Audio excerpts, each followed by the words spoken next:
मनरेगा को कमजोर करने और वीबी जीरामजी एक्ट 2025 को थोपे जाने के विरोध में त्रिपुरा प्रदेश कांग्रेस कमेटी के आह्वान पर राज्य भर में मनरेगा बचाओ कार्यक्रम के तहत आंदोलन तेज किया गया है। इसी कड़ी में अंबासा ब्लॉक कांग्रेस के नेतृत्व में सोमवार को विरोध रैली और उप जिलाधिकारी एसडीएम को ज्ञापन सौंपा गया। कार्यक्रम के तहत अंबासा कांग्रेस भवन से एक विशाल रैली निकाली गई, जो अंबासा बाजार के विभिन्न मार्गों से होते हुए डोलूबाड़ी स्थित उप जिलाधिकारी कार्यालय पहुंचकर समाप्त हुई। वहां से कांग्रेस के 5 सदस्यीय प्रतिनिधि मंडल ने उप जिलाधिकारी के माध्यम से संबंधित अधिकारियों को अपना ज्ञापन सौंपा। कांग्रेस नेताओं ने आरोप लगाया कि केंद्र और राज्य सरकार मनरेगा जैसी जन कल्याणकारी योजना को धीरे धीरे खत्म करने की साजिश कर रही है, जिससे गरीब, मजदूर और ग्रामीण परिवार सबसे अधिक प्रभावित हो रहे हैं। उन्होंने कहा कि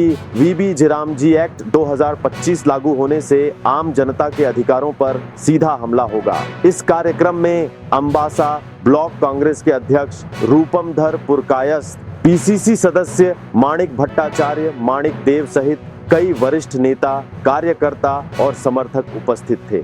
कांग्रेस नेताओं ने चेतावनी दी कि यदि सरकार ने मनरेगा को कमजोर करने की नीति वापस नहीं ली तो आने वाले दिनों में आंदोलन और तेज किया जाएगा। एसडीएम এর মারফত আমরা ডিএম এর কাছে আমাদের 4 দফা, বিশেষ করে 4 দফা দাবি সম্বলিত স্মারকপত্র আমরা জমা দেব।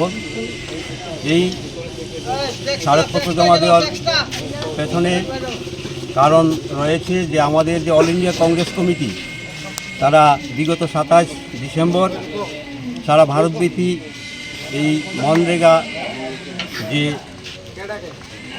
অ্যাক্ট 2005 যেটা মনমোহন সিংয়ের সময় হয়েছিল সেটা বাতিল করে वीबी जीरामजी অ্যাক্ট 2025 যেটা চালু করেছে।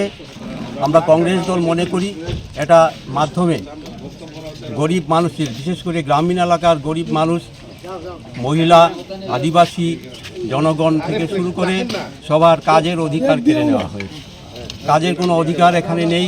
তারা কাজ দাবি করলে দেওয়া না দেওয়া কর্তৃপক্ষের উপর নির্ভর করবে এবং রাজ্যগুলির উপর একটা বিরাট আর্থিক বোঝা তারা চাপিয়ে দিয়েছে। আগে এমজিএনরেগাতে যে ব্যয় হতো তার 90% বহন করত কেন্দ্রীয় সরকার, 10% বহন করত রাজ্যগুলি।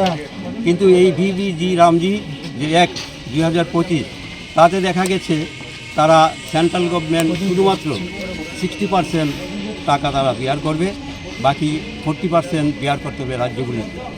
এতে করে অনেক কাজের যে শ্রম দিবস সেটা অনেকাংশেই কমে যাবে।